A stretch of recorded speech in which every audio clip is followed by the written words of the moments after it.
Δεύτερος τρόπος. Το ζευγάρι συζητά στο πεζούλι, μη γνωρίζοντας ότι μπήκε στο μάτι της συμμορίας.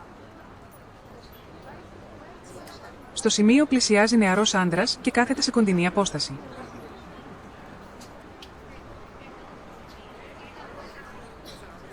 Στη συνέχεια κάνει σήμα στους συνεργούς του να βάλουν μπροστά το σχέδιο.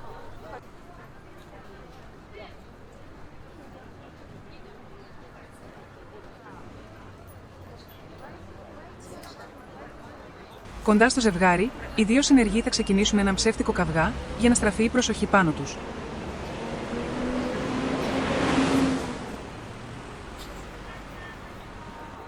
Όσο το ζευγάρι από περιέργεια προσπαθεί να καταλάβει τι συνέβη με τον καυγά, και μέχρι να πλησιάσουν οι αστυνομικοί, ο νεαρός ελαφροχέρης θα αποσπάσει την τσάντα και θα απομακρυνθεί.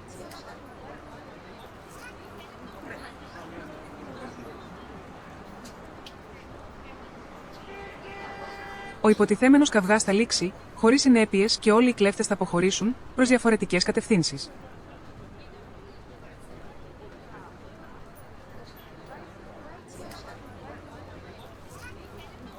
Αργότερα, η συμμορία θα συναντηθεί σε διαφορετικό μέρος για να μοιραστούν τα μετρητά, να πραγματοποιήσουν αγορές με τις κλεμμένες πιστωτικές κάρτες, αλλά και να πουλήσουν τα κλεμμένα διαβατήρια, τις ταυτότητες και τα διπλώματα στη μαύρη αγορά της Ομόνοιας.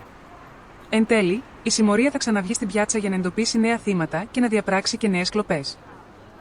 Ας δούμε και από μια άλλη οπτική γωνία τη μέθοδο της κλοπής, ώστε αν σας τύχει κάτι τέτοιο ή τύχει σε κάποιο γνωστό σας, να είστε προετοιμασμένοι.